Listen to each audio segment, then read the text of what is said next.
Hello, and welcome to this Google Art Talk. My name is Lauren Nemiroff, and I work at the Google Cultural Institute. I'm very pleased today to kick off this Art Talk, Crusade for the Vote, Women's Suffrage Movement in America, in collaboration with the National Women's History Museum in Alexandria, Virginia. Before we start, a quick reminder that this is a live talk, and you can share your questions with us on social media at #ArtTalks, one word, or directly via the Hangout QA app. Please use, as I said, the handle ArtTalks if you're going to send us questions across social media, such as Twitter, Facebook, G+, etc. To moderate this conversation, I'd like to introduce Liz Maurer, Director of Program, National Women's History Museum. Liz, over to you. Hi, my name is Elisabeth Maurer, and I am the National Women's History Museum's Director of Program. Today, we're going to explore the history of the women's suffrage movement and its impact on American society today.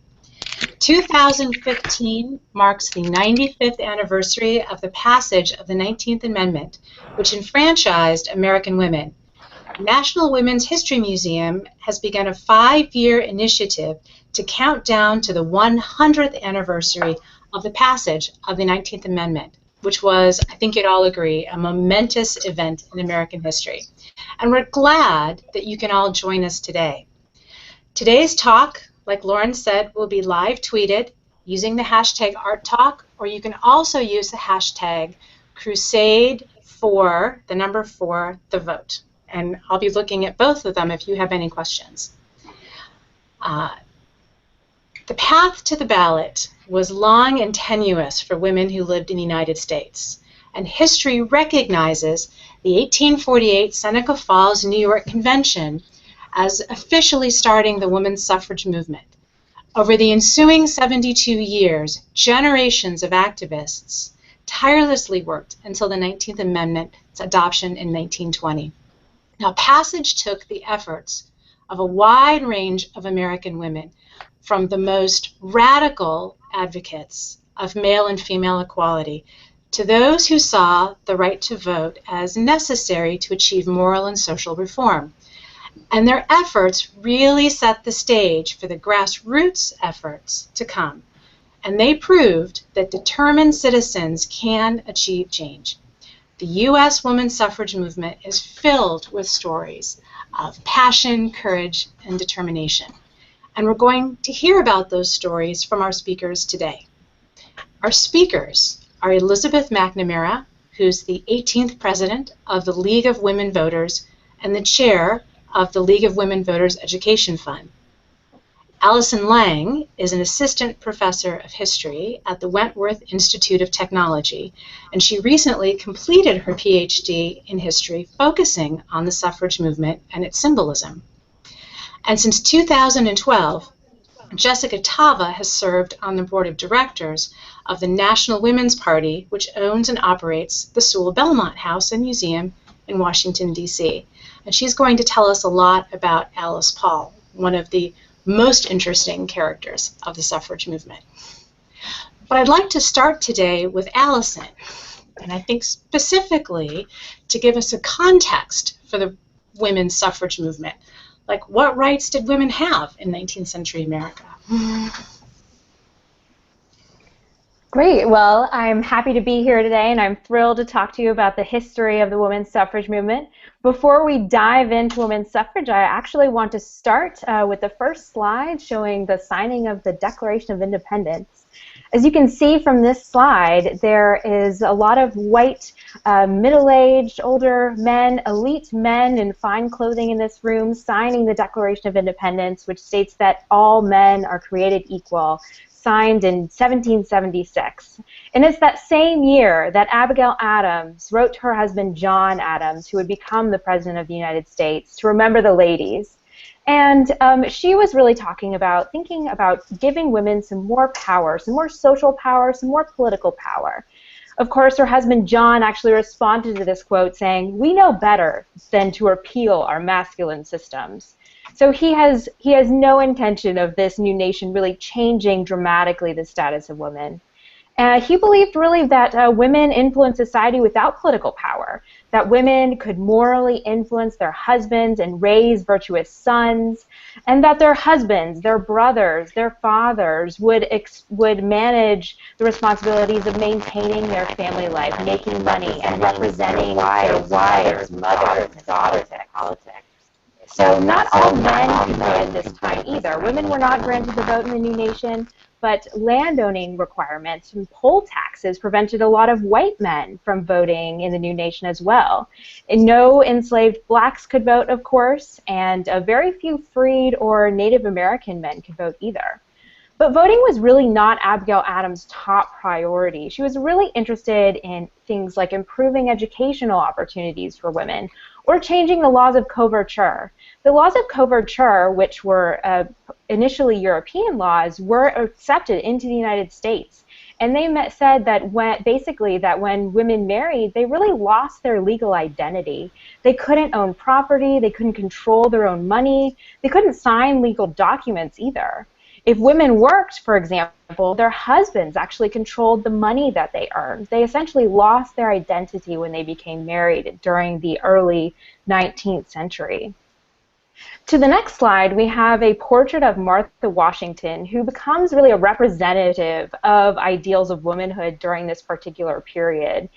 Over the 19th century, long after her death even, she becomes an example of how women are supposed to offer support for their husbands. Her husband, of course, was George Washington, and take care of families during this particular time.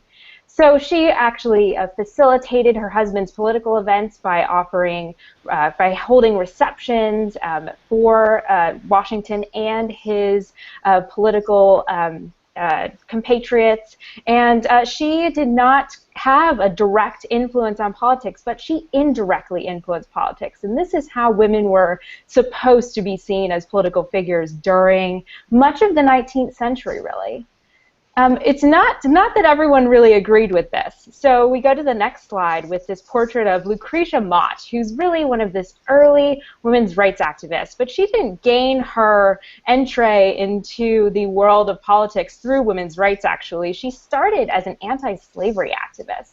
Women started becoming active in the anti-slavery movement in the 1830s, and they wanted to free enslaved blacks from slavery in primarily the South, but in other areas throughout the United States as well.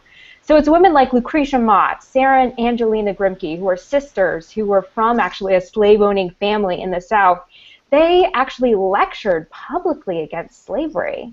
And you would think that fellow anti-slavery activists would really support this, but instead these women were criticized and they were mocked for speaking out in public and taking such a highly political stance against slavery. Actually, the World Anti-Slavery Convention in London in 1840 refused to seat these women because they were female rather than their male delegates to the convention rather. So in the late 1830s, another group steps into the anti-slavery movement called the abolitionists. And unlike anti-slavery activists, they call for an immediate end to slavery rather than a more gradual one.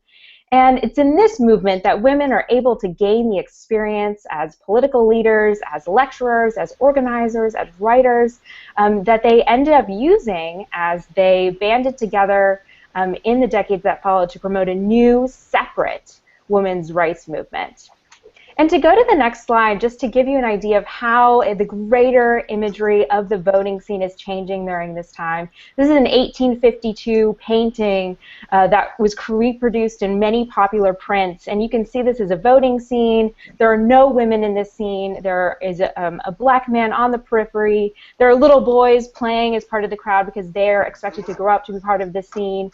It's in this moment when a lot of these landowning requirements in the 1830s and by mid-century, a lot of these landowning requirements are actually gone away with, a lot of the poll tax requirements. And this means that a lot of white men by the mid-19th century, nearly all, could vote by then. So the vote is becoming more and more standard for men and more and becoming an important right that women realize they do not have and want. And so it's right about this time that we see a call for a women's rights convention in Seneca Falls. On the next slide, we have a portrait of Elisabeth Cady Stanton, who was one of the women, along with Lucretia Mott, who called a meeting at Seneca Falls, New York. It was not necessarily the first women's rights meeting, but it's remembered as being the most important, the one that really sparked the movement. About 300 people attended this meeting in Seneca Falls, and they were addressing a lot of these laws of coverture that Abigail Adams had referred to almost a half century before, over a half century before. Husbands still controlled, even in 1848, their finances, their children, their property. And so Elisabeth Cady Stanton of this portrait wrote the Declaration of Sentiments, and it was voted on and accepted by the group. It was really modeled after Thomas Jefferson's Declaration of Independence. She asserted that all men and women are created equal, which was a very provocative statement at that particular moment. It called for a long list of women's rights: access to education, access to job opportunities, more power within their churches, and the right to control their property and money. It also called for women's suffrage, and it was the most controversial resolution, actually, in this particular group of resolutions. And it's the only one that attendees did not unanimously adopt. As a side note, jumping to the 21st century, the White House has actually launched an initiative to try to find this original document of the Declaration of Sentiments. So if you hear anything about it, hashtag finding the sentiments. Maybe you can let everyone know. So this is the moment where they're starting to create a more organized movement. They've had this Seneca Falls Convention, and they have their first National Women's Rights Convention in Worcester, Massachusetts in 1850. They convened annual meetings nearly every year after that. They started their own women's rights newspapers, like the Una and the Lily, which distributed information to women throughout the United States about key meetings and key issues. So if we go to the next slide, we can see a portrait of one of the many women's rights leaders and lecturers. This is Sojourner Truth, a former slave. Lecturers like Truth spoke as many as 200 nights a year around the country. And the money that they earned from their lectures went to supporting them personally, went to paying for their expenses, as well as to the women's rights movement. Sojourner Truth was one of the very popular lecturers of the period. She published her autobiography in 1850 and sold portrait photographs like the one that you see here. It says, "I sell the shadow to support the substance." A shadow was another term for photograph in the 19th century. And so she's selling these photographs of herself to support her causes and to support herself. She's one of the few women's rights activists of this period who's not just thinking about women's rights, she's also thinking about racial discrimination at this time as well, something that many white activists either overlooked or ignored.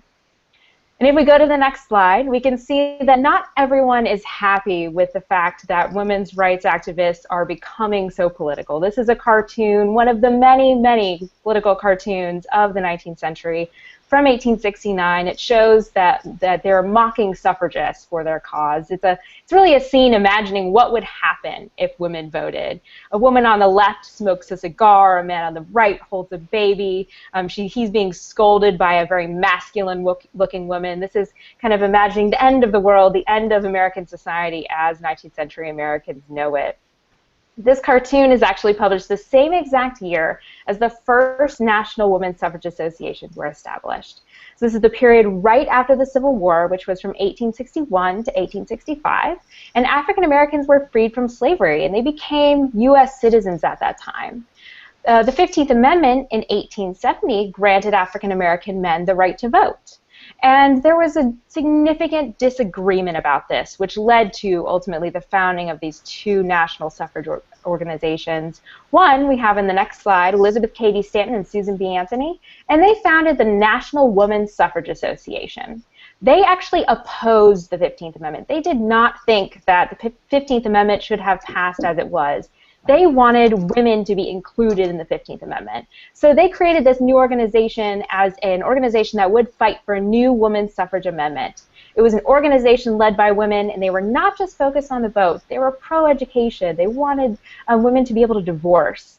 They supported a variety of reforms that aimed to make women equal members of society.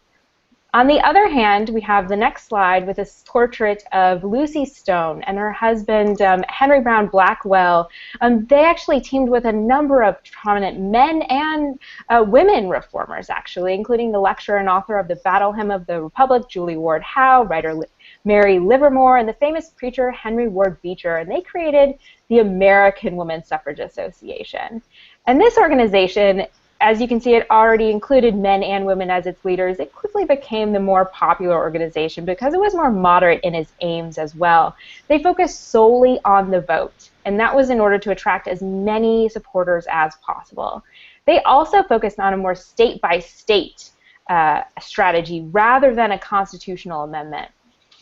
In the next slide, we can see this map of women's suffrage victories. As you can see, women actually won suffrage not just with the 19th Amendment, but before that, as states actually began to pass the right to vote. So the earliest victories were actually in western states. The territory of Wyoming granted women the vote in 1869, and when Wyoming became a state in 1890, the new government continued to allow women to vote. It's in the 1890s that the Populist Party, which is a national political party at that time, which supported women's rights, it increased local support for women's suffrage. And so 2 other states granted women the vote in the 1890s, Colorado in 1893 and Idaho in 1896. Suffragists actually traveled from all over the country to visit states, like the ones I mentioned where suffrage won, and others where, unfortunately, the vote was lost. And they joined locals in their campaign for the vote. No new states were granted women's suffrage between 1896 and 1910, but suffrage wins in Washington in 1910 and California in 1911 really provided a lot of impetus and momentum for the suffrage movement during the 1910s. This particular map that we see on the screen was actually a piece of propaganda created by the new Suffrage Association. In 1890, Lucy Stone's daughter, Alice Stone Blackwell, actually led negotiations to create the National American Women's Suffrage Association, or NAWSA. And Elizabeth Cady Stanton became the first president, and Susan B. Anthony came after her. NAWSA really created the national suffrage movement. It coordinated it through local and state groups. It had collected member dues and funded annual conventions. They created newsletters and had local and national press committees to make sure the word about suffrage was spread far. So if we go to the next portrait, we learn about one other side of the suffrage movement that we should think about as well. There's one other organization, and that's the National Association of Colored Women that we should be familiar with. Not everyone was able to participate in the National American Women's Suffrage Association because NAWSA did not exclude African American women from membership at the national level, but a lot of state and local organizations could and did exclude them. Conventions held in southern cities were segregated. NAWSA required African American women to march separately in their 1913 parade. And in 1896, African American women decided they weren't going to be these second-class citizens and founded the National Association of Colored Women, which became the largest federation of local black women's clubs during this period. And this portrait is of suffragist Mary Church Terrell, who was the first president of that organization. And unlike predominantly white suffrage organizations, the National Association of Colored Women advocated for a wide range of reforms to improve life for African Americans. Of course, as we know at that time, Jim Crow laws in the South were enforcing segregation. Blacks and whites attended separate schools, used separate drinking fountains, and even swore on separate Bibles in court. Black women officially, as we discussed, had won the right to vote in 1870, but since then, literacy tests and high poll taxes and grandfather clauses prevented many of them from casting their ballots. So the National Association of Colored Women was not just focusing on helping women to get the vote, they wanted improvements for all African Americans. They wanted their black men to vote as well. So you might think that all women wanted to vote. Seems logical in the 21st century, but actually suffrage views dominated among men and women throughout the 19th century and into the early 20th. Anti-suffragists found their own national organization in 1911 under Josephine Dodge with the National Association Opposed Women's Suffrage. And like NASA, they distributed publications, and like NASA, there are many women who were opposed to women's suffrage. Anti-suffragists argued that women did not have time to vote, that they could not stay updated on politics, that this would simply double the electorate, and voting would cost more without adding any new value. And so we can see one of the arguments that becomes really popular vote in favor of suffrage on the next slide. We have the National American Women's Suffrage Association, which is the largest suffrage association, the mainstream suffrage association at this time, which had established press committees, art publicity committees, they hired publicity managers. And their emphasis was that by becoming good mothers and good wives, women should expand their expertise in the home and as mothers into politics by winning the vote. And this wonderful poster designed by Rose O'Neill, who was actually the inventor of the Kewpie doll design, shows Kewpie dolls marching with signs thinking about how their women would be better at making decisions about schools and about their home and the health of their children.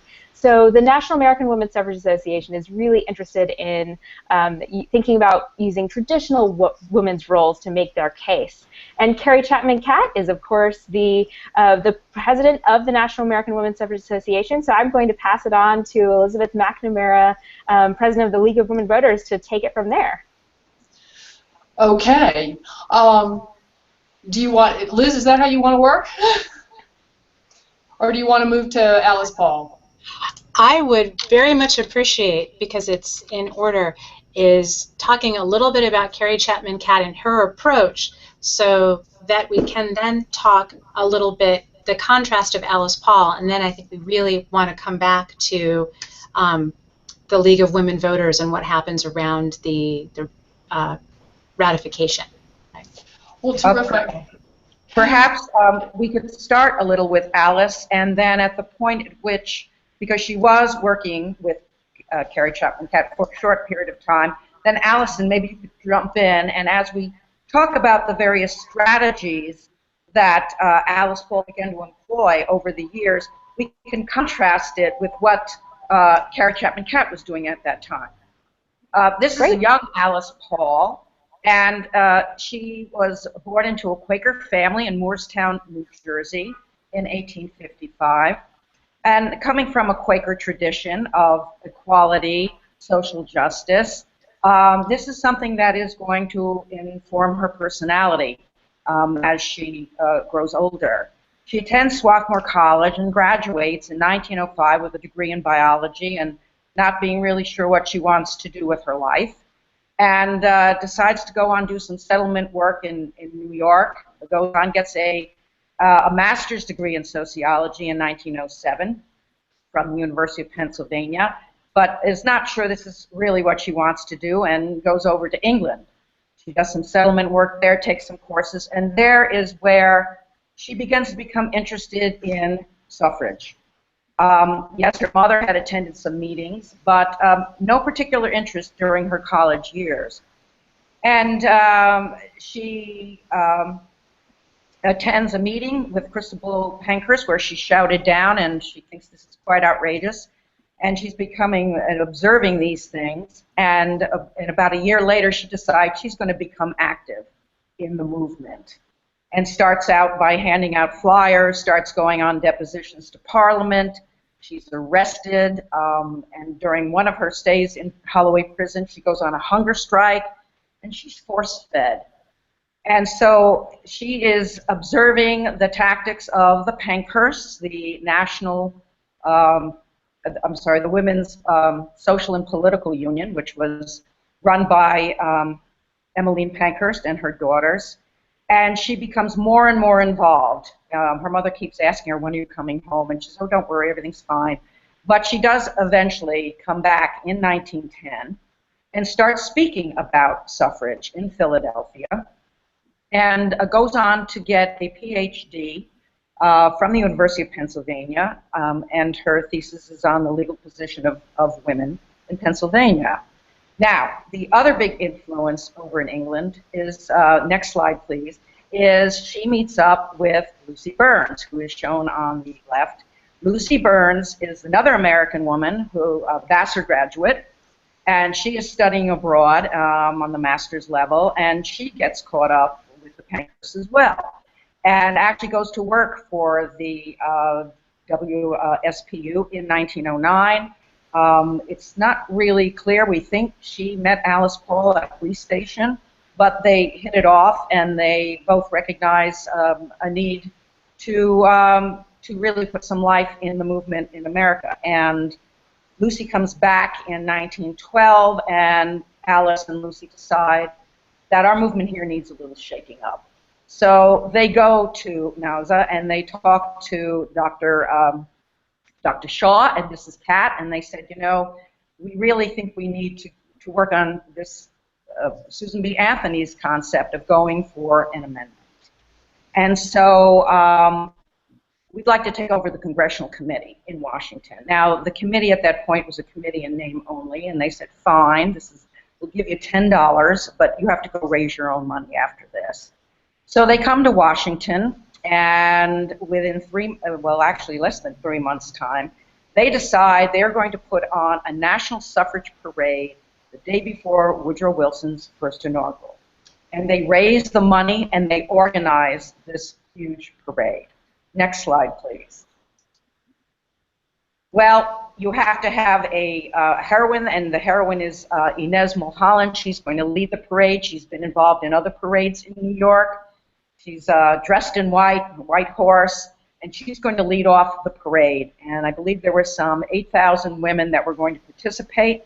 And of course, Alice Paul, who is very acute of the importance of timing, chooses the day before Woodrow Wilson's first inaugural. The president actually arrives at Union Station. There's no one there to meet him because everyone is out on the streets watching this parade, which you'll see in the next slide. They start off at the Capitol, and various women's groups get together. They march by state, they march by profession, they march by various affiliations. Next slide. And of course, this is where we see the great demand banner, which we will continue to see until the end of the campaign. We demand an amendment to the Constitution of the United States, enfranchising the women of this country.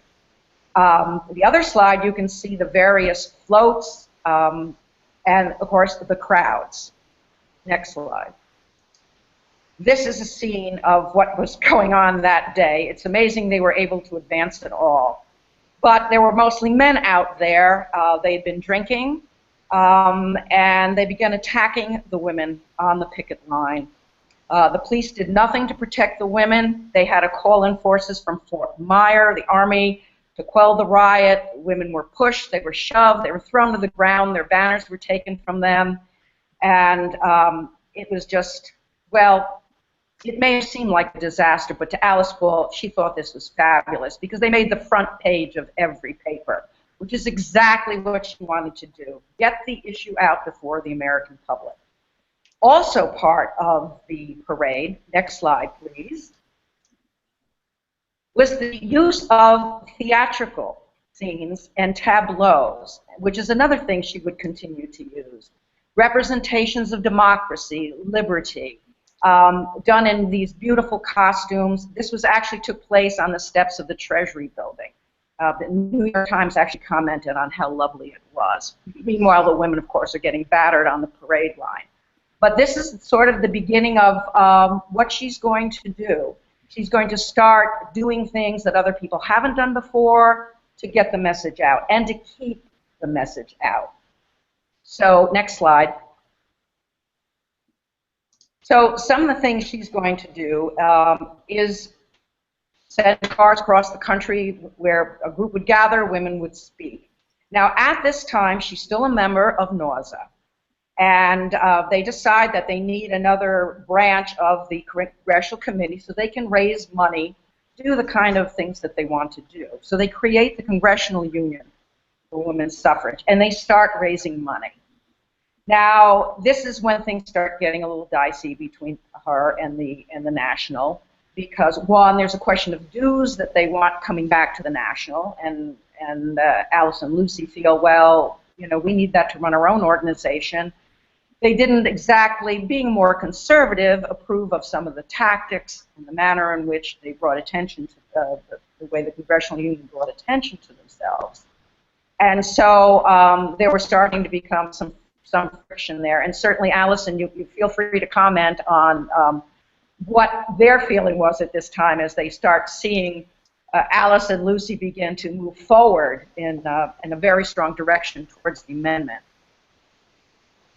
Right. Well, as you mentioned, Carrie Chapman Catt, Anna Howard Shaw, the leaders of the National American Women's Suffrage Association, were far more interested in maintaining a more moderate base. They really rejected the militant tactics that Alice Paul and Lucy Burns had learned in Britain, and they really condemned these suffragists and their spectacles in the press at this time.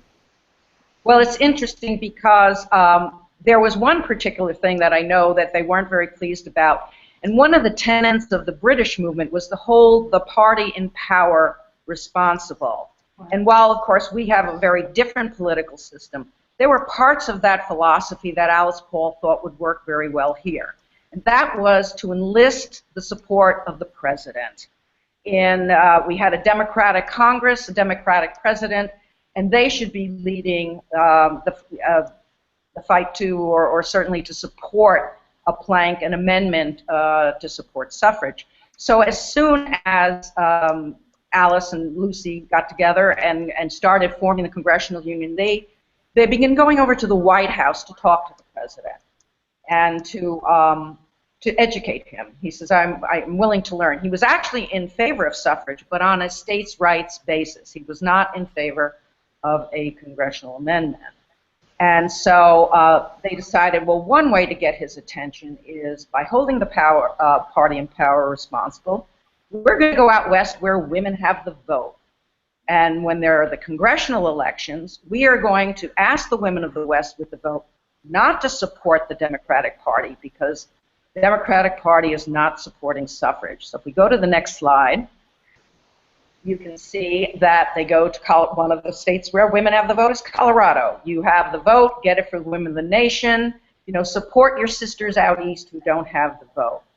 And they did this in both the 1914 and the 1918 elections. And of course, this was not something that Mrs. Catt thought was a good idea. And so we see the split between the two organizations, I believe it was by the end of 1914. Now, how successful was this strategy? Well, it wasn't really as successful as they'd like, but again, what they did was keeping the issue out in front of the public, and of course, making the politicians aware, you do have a block of women voters, and this is something you should pay attention to. So, well, as part of the speaking tour, they send out Inez Mulholland, the woman on the horse, who's one of their most effective speakers.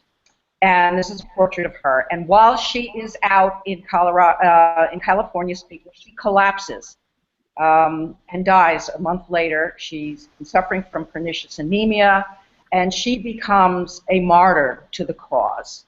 And so here, this is a symbol of the National Women's Party for many years. And at the end of December, actually on the day after Christmas, Alice Paul arranges a memorial service for her in Statuary Hall. And as part of that memorial service, they come up with a series of resolutions that they want to bring to the president. Now, they've been visiting the president over the past few years, and because of their stance, their assertiveness, he's a little put off by them. And when they go to see him in January with these resolutions, he really just about cuts them off. And they go back to their headquarters, which is right across the street from the White House, in Cameron House and Lafayette Square, and they said, well, now what do we do? Harriet Stanton Blatch, Elizabeth Cady Stanton's daughter, says, how many parades are you going to hold? How many depositions? How many petitions are you going to do it? It's time to do something else. And they decide, this is the first group to do this, they are going to picket the president. So, next slide, please. So on January 10th, they go forward across the street with their banners, their tricolor, the purple, gold, and white, and they decide they are going to stand. They're going to become the silent sentinels. They're just simply going to stand in front of the fence, the gates of the White House, with a message directly to the president. Next slide, please.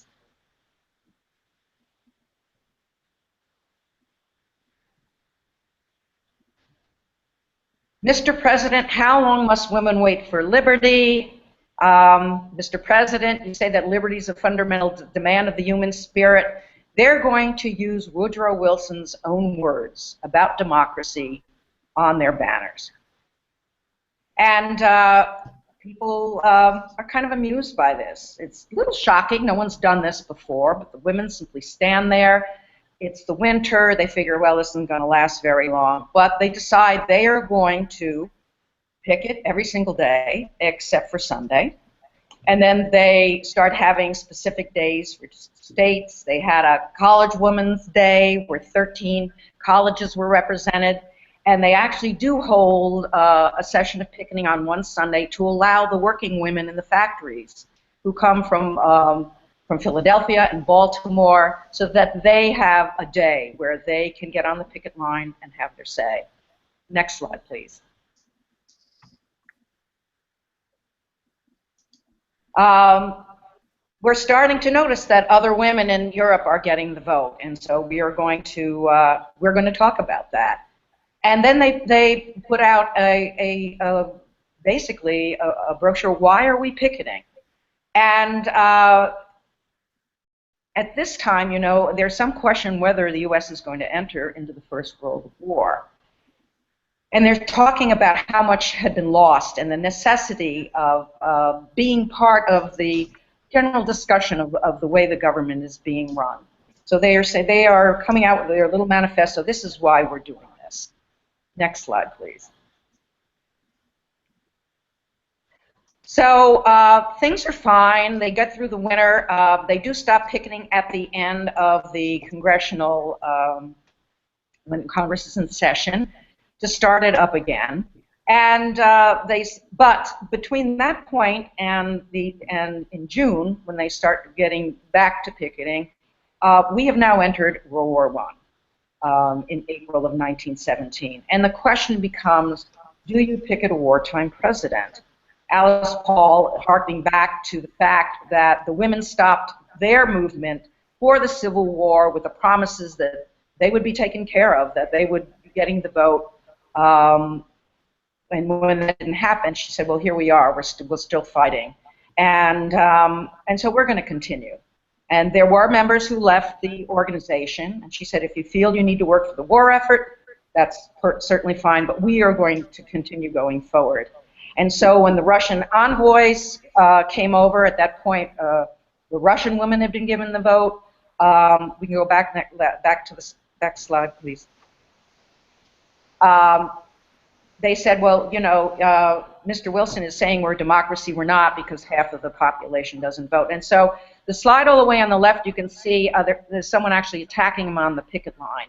So while in the beginning they were sort of admired for getting out there, now there's a question, are they being disloyal? Are they being treasonous? And you can see that you know, they're being confronted. The young are at the gates. A lot of the young people, young women are in the organization, but they're women of all walks of life and of all ages now. And of course, this was definitely something that Carrie Chapman Catt was very concerned about, because she didn't want the image of the suffrage movement just to be these militant, radical women. So they start getting arrested. They go out on the 4th of July with pickets. They go out on Bastille Day. And in the beginning, they're brought before the court. And by the way, it's perfectly legal for them to be doing this. But they are arrested for obstructing traffic, you know, unlawful assembly and things like that. And it isn't until we get into the summer when they really start to be sentenced to jail. If we could go to the next slide. So we see clippings of the women, and of course, this is getting them great attention. Positive for Alice Paul, in her view, but they ratchet it up a little bit more when they refer to the president as Kaiser Wilson. And this is when they really begin to bring the wrath of the public, at least the public in front of the White House, down on them. And they were attacked. They were dragged along the streets, and their banners were torn from their hands. And they begin to get sentenced to 30 days, 60 days.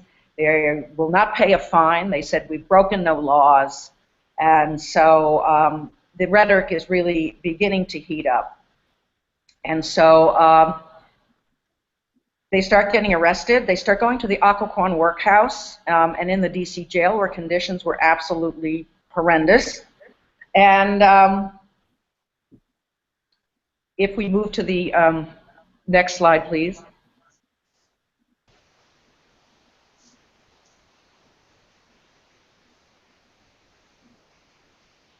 Okay, next one.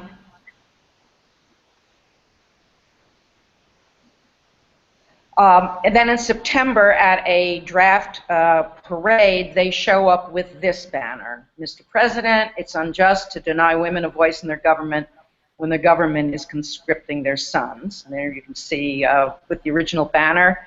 And the suffragist is recording all of what's going on with the NWP at this time. The Congressional Union has joined with the Women's Party, which was made up of women of the Western voters, and becomes the National Woman's Party at this point in 1917. The Suffragist is their weekly newsletter. Nina Allender was their political cartoonist, and so she's showing here what's been going on. And it got to the point where the police were even attacking the women. They were not protecting the women. And they would just come out from headquarters with more banners. And in August, a number of them are going to jail. So it's the animosity towards them because they feel they're attacking the president and they're being unpatriotic during this time. So this is heating up. So if we move to the next slide, please. So in October, Alice Paul decides that she's going to go out on a picket line, and they don't think this is a really good idea. They don't want the leader out there. But she decides it's time to take a stand. They're not getting through to the president, and she goes out, and on October 22nd, she is arrested, and she is sentenced to 7 months in the D.C. jail, along with Rose Winslow. And a few days later, women go out from headquarters to protest this, and they are arrested. And we have the next slide, please. And they are also sentenced to a variety of 6 days for Mary Nolan, who's in her 70s, to 6 months for Lucy Burns. And they're in the D.C. jail, and they end up in Occoquan, where the conditions are absolutely horrendous. I mean, the food is rancid, the clothes are horrible, the conditions are filthy. And in this particular case, when they go to Occoquan, the next night, November 14th, is referred to in our history as the Night of Terror, because the superintendent, a man named Whitaker, was going to show these women that he was going to convince them that they're going to stop picketing the president. And when the women arrived from Washington, there were guards waiting for them, and they literally went to town on beating these women. They roughed them up, they threw them over the shoulder, they threw them against furniture, they threw them into the cells. Dora Lewis hit her head, was unconscious, and her cellmate thought she had died, had a heart attack. They wouldn't allow her to see a doctor. Just absolutely a night of sheer brutality. And somehow, although they were not permitted to see legal counsel, they weren't permitted to see their families, all their legal rights had been stripped from them. And Lucy Burns said, you know, we want to be treated as political prisoners. We have the right our own clothes and to see legal counsel. And for her trouble, they manacled her to the front of her cell. And so things were not going very well. But somehow they managed to know that at that time, Alice Paul and Rose Winslow were going on a hunger strike. And these women went on a hunger strike in solidarity. And after a few days, they ended up being force-fed. Well, there were some people sympathetic to them, and they were in the prison, and they were able to get word out. And through a writ of habeas corpus, they finally were able to serve it on Whitaker, and it was determined these women should not be in Occoquan. And so they came back to D.C., and they were finally released. The president pardoned them, and they said, well, I don't know how you can pardon us. We haven't done anything wrong. But this was the big event, and when the American public heard how these women were treated and the manner in which they were brutalized, they were quite outraged. But that didn't stop them from going back to the picket line. But the pressure was certainly now on the president. In New York State, women had won the vote, and so the pressure was on, and they were really expecting the president to do something for them. Well, he did come out in January of 1918 in support, but it wasn't enough to convince the Democratic Party, and the House of Representatives had offered support, but the Senate was the sticking point. And at the same time, of course, Mrs. Catt is working on her winning plan. She's still working state by state, and not very happy with the sort of press that the National Women's Party had been giving it. If we could have the next slide, please. Here's a picture of Lucy Burns, and these are the women who were part of the Night of Terror. Lucy Burns is actually the American suffragist who spent the most time in jail, and very willing to do so. Alice Paul actually was actually a very frail woman. It's pretty amazing that she withstood the force feeding both in England and here, and yet she lived to be 92 years of age. So I guess she had just this incredible spirit. So in 1918, they're still picketing. They're still being arrested, and they're still going on hunger strikes.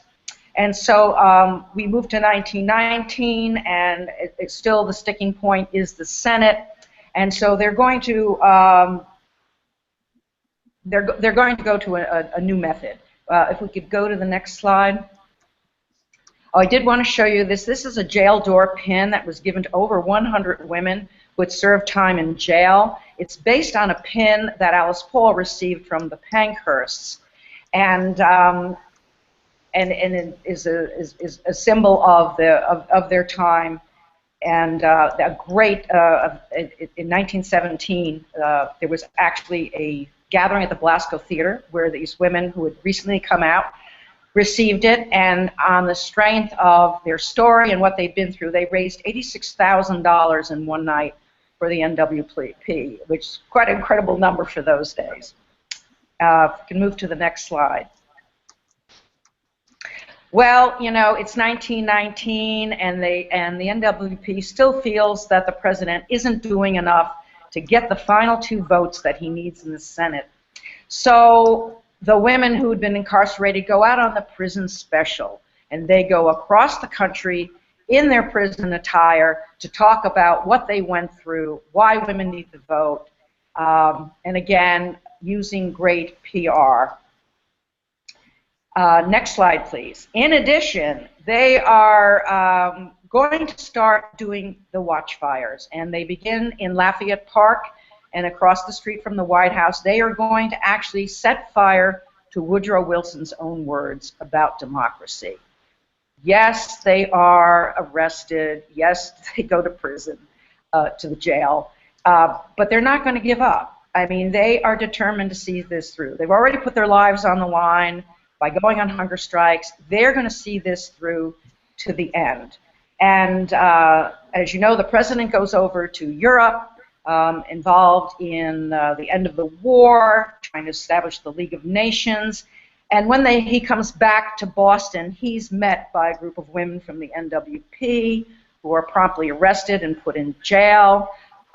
When he goes to New York to talk at the Metropolitan Opera about his plans for the League of Nations, his thoughts on that, they are met by members of the NWP, and 25 women go out with banners. They're met by 200 policemen who batter them, throw them in jail.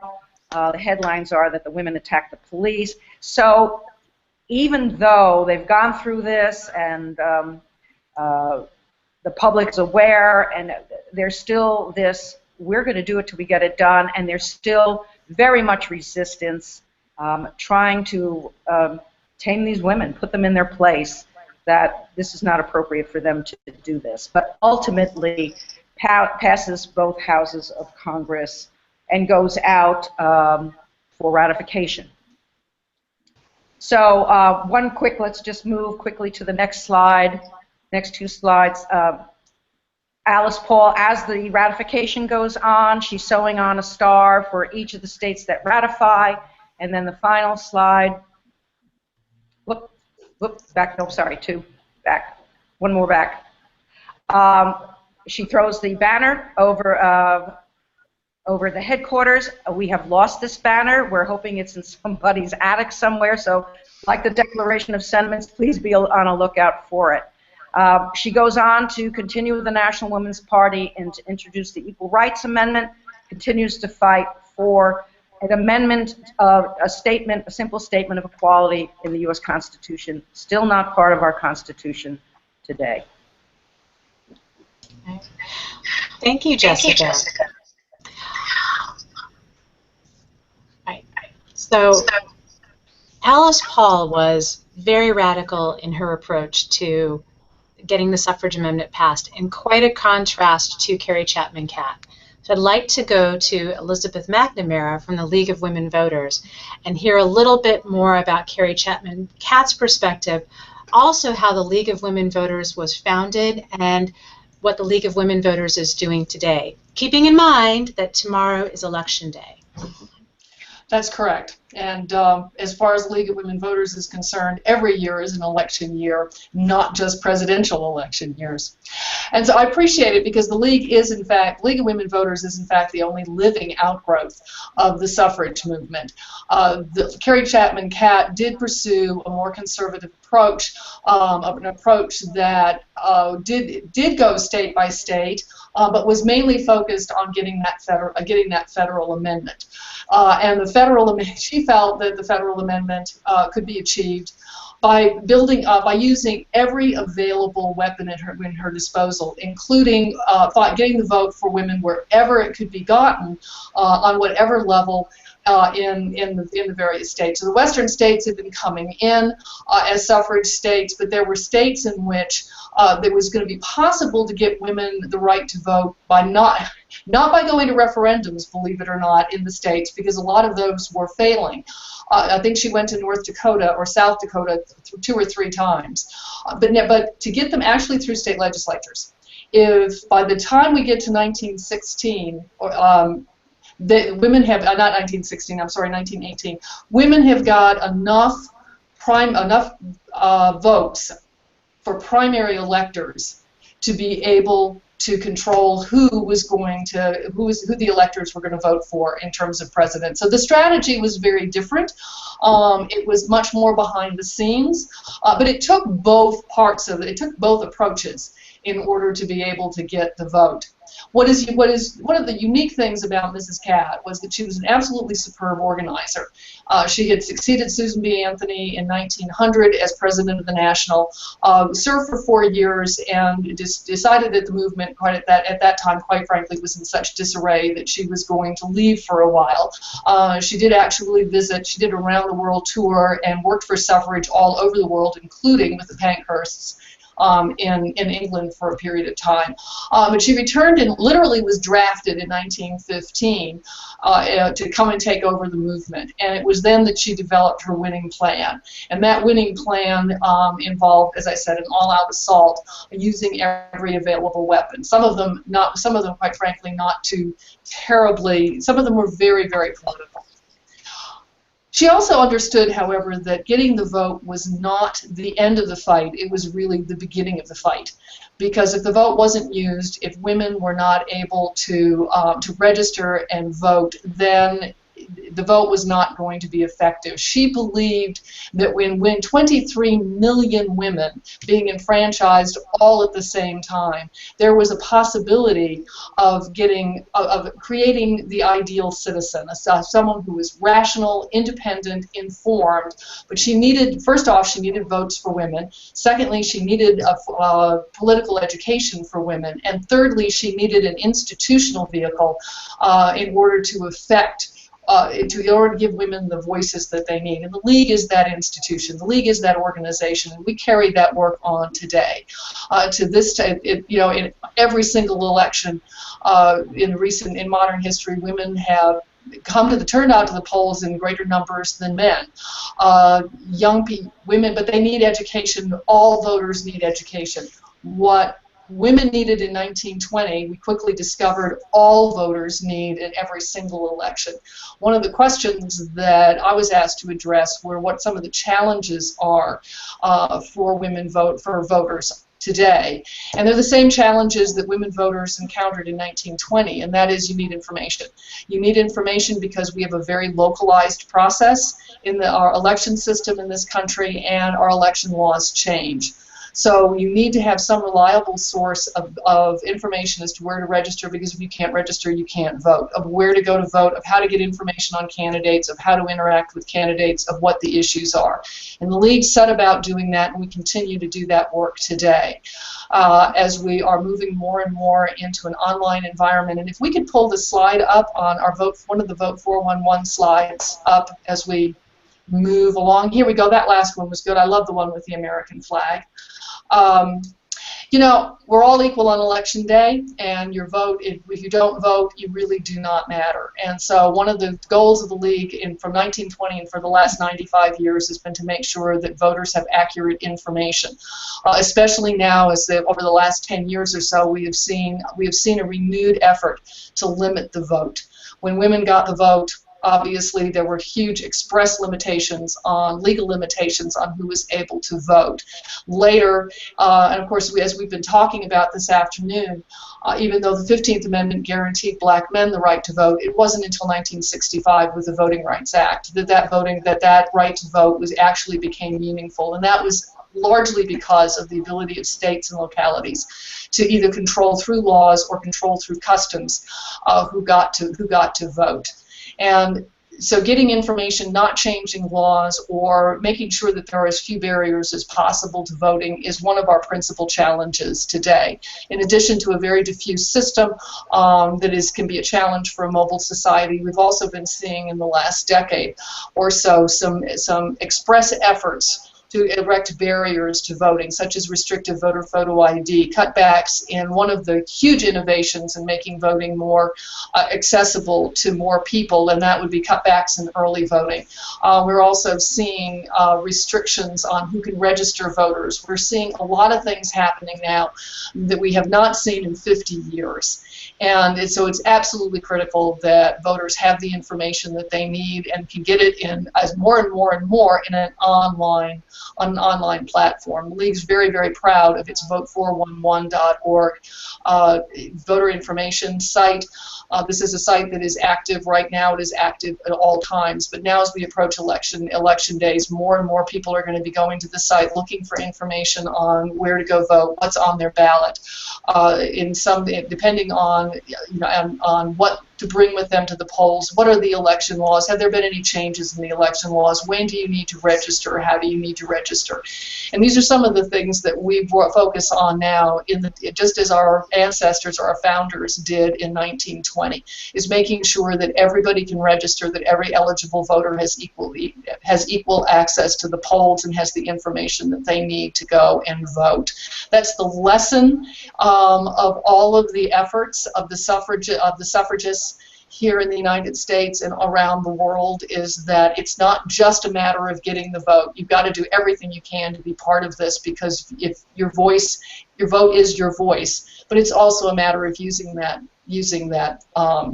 voice. As we know, after women were enfranchised, we saw an awful lot of legislation, a lot of lawmaking that was not just friendly to women, but was also friendly to society in general. And we know that the same thing happened with the passage of the Voting Rights Act. The more voices we hear in our democracy, the better decisions that we make as a whole. And I know we don't have just a whole lot of time here. I do want to end, however, with a little bit of a call to action, because that's what Carrie Catt stood for. That's what Alice Paul stood for. That's what the League of Women Voters stands for, and that is that the Voting Rights Act, which really has been, in addition to the 15th Amendment, the 19th Amendment, I believe was the 26th Amendment that allowed 18-year-olds to vote, the Voting Rights Act is probably one of the most signal pieces of legislation ever passed by the United States Congress.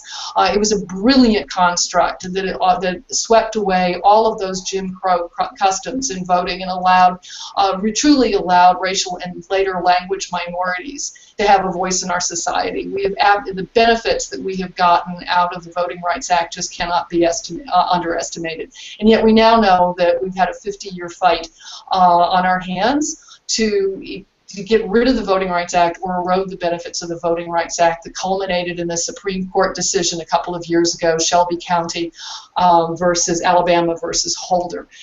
Gutted key provisions of the Voting Rights Act, and unless Congress acts to restore those rights, and there are bills pending in both houses of Congress with bipartisan support to amend the Voting Rights Act, to fix the Voting Rights Act, we will go into our first presidential election in 2016 without the benefits of the Voting Rights Act. We know that discrimination is not just a matter of history. It's not just something you read about in the history books. It is still going on. It is going on in voting.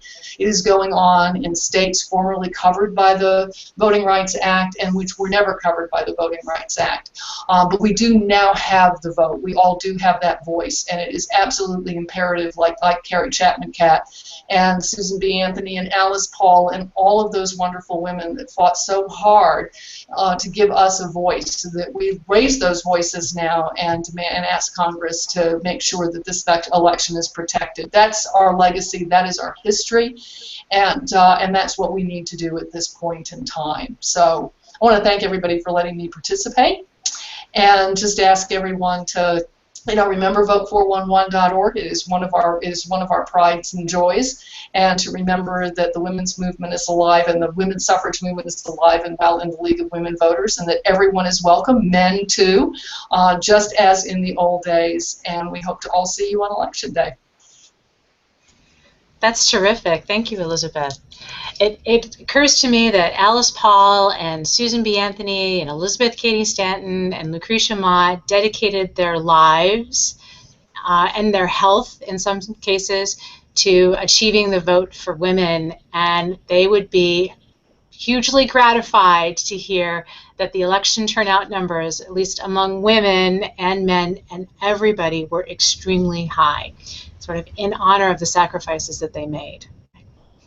But I want to thank everybody for joining us today in this really interesting conversation. Elisabeth, Jessica, Allison, thank you to Google for hosting us. We've covered a lot of ground, but there's an awful lot more that needs so much more to know. Today, National Women's History Museum has actually launched a new section on our website called Crusade for the Vote.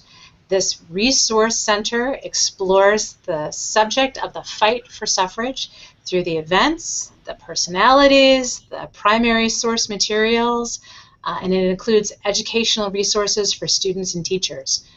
We fully plan to keep building this out as we move closer and closer to the 100th anniversary of the 19th Amendment and the 100th anniversary of the founding of the League of Women Voters. Right? If you would like more information about Crusade for the Vote, including upcoming web events, publications, programs, please visit our website at nwhm.org, where you can sign up for our emails. You can follow us on social media, particularly on Facebook and Twitter. I would encourage you all, if you're in Washington, D.C., to please make arrangements to visit the Sewell Belmont House and Museum, where you might even get to meet Jessica in person, because it's really one of the kind of wonderful hidden gems, if you will, of Washington, D.C.'s history. But thank you all very much for coming today. It's been a pleasure. Thank you so much, Liz, and thank you to our panelists, Jessica, Elisabeth, Allison. It was fantastic. And we know that there were some technical issues at the beginning of the talk.